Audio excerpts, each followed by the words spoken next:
C'est la nuit. Ta journée est finie, mais tu sens comme si tu l'avais pas vraiment vécue. Tu vis chaque heure sans vraiment les vivre, et tes journées deviennent vite lassantes. Et sans que tu remarques, tu vis dans une boucle. Oh, j'aimerais tellement quelque chose pour me faire sentir vivant. C'est l'heure de dormir. Tout le monde dort. Les bruits s'apaisent petit à petit. Le masque que tu t'imposes le jour tombe. Mais toi, tu es encore réveillé. Tu regardes la fenêtre dans l'espoir de trouver n'importe quoi qui calmera tes pensées. Alors que le silence semble omniprésent, quelque chose t'appelle. La routine, la boucle. Tu trouves quelque chose de différent dehors. Et pendant un instant, tout disparaît. Tes problèmes, tes inquiétudes. Tu es libre. Donc tu prends une décision. Et en hésitant, tu pousses la porte.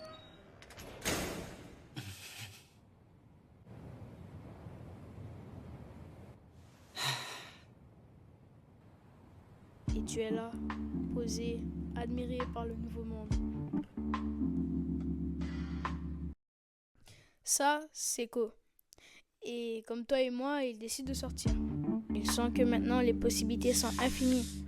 Mais parmi tout ce qui lui est apparu en tête, la première chose qu'il décide de faire, c'est de respirer. Lâcher cette pression qu'il ressent en lui. Enfin, ce poids constant devient léger.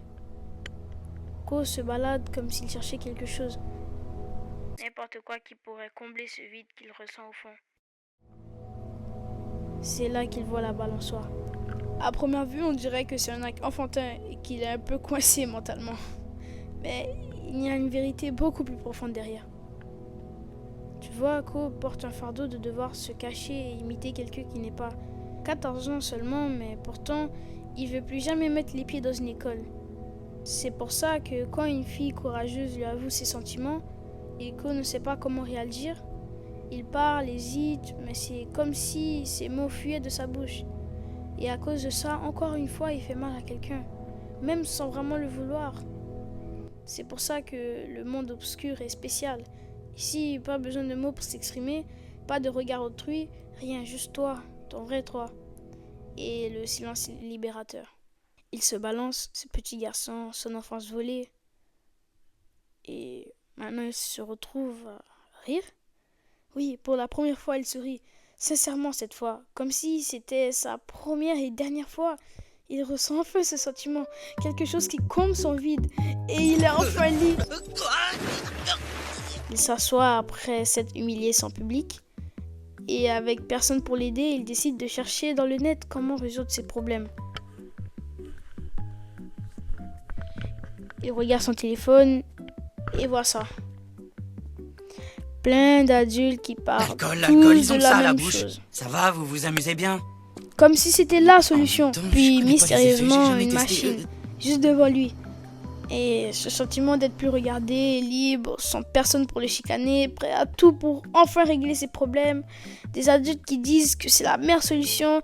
Et le distributeur qui brille comme si c'était un coffre Fortnite. Comme s'il devait absolument le prendre. Il cède à sa curiosité. Et alors qu'il s'apprêtait à appuyer, les lumières des lampadaires dessinent une autre ombre.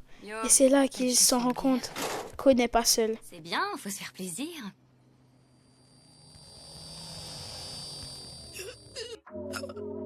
Bordel, c'est qui? Et moi, je fous quoi, là? En regrettant déjà, il décide de c'est pas ce que vous partir, croyez. mais c'est trop tard. Elle, c'est Nazuna. À première vue, intimidante, mais elle assure déjà qu'il n'aura pas de problème. Au contraire, elle propose de l'aider à s'endormir enfin et soigner son insomnie.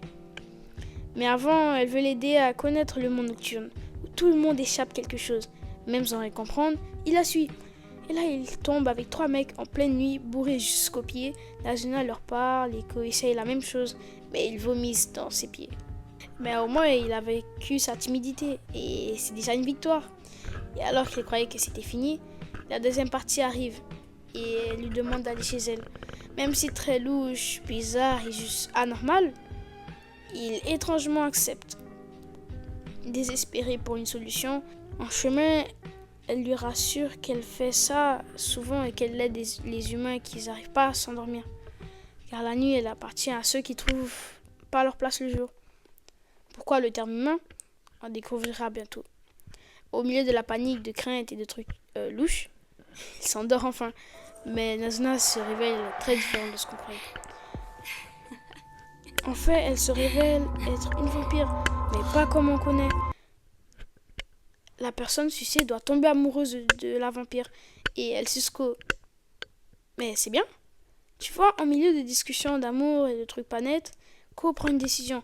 Il voulait plus jamais devoir passer par ce quotidien ennuyeux que c'est l'école. Et si devenir un vampire voudrait dire que toutes ces nuits ressembleraient à la nuit qu'il a passée, la meilleure nuit de sa vie, où il s'est enfin senti vivant et envie de vivre, il serait prêt à tout, jusqu'à abandonner son humanité et devenir un vampire. Mais pour ça, il faut tomber amoureux en premier. Donc, c'est décidé. Je tomberai amoureux de toi, Nazuna. Faites de moi un vampire. Peut-être que cette œuvre est sortie il y a un bout, et plein d'autres chefs-d'œuvre sont sortis depuis ce temps, mais cette histoire est importante pour moi et m'a marqué. C'est pour ça que je fais cette vidéo, dans le but de partager cette expérience. Donc je vous invite à aller donner une chance à cette œuvre. Qui sait, peut-être que ça changera votre manière de voir le monde, comme moi. Et ça, mes amis, ça c'est le monde de la nuit.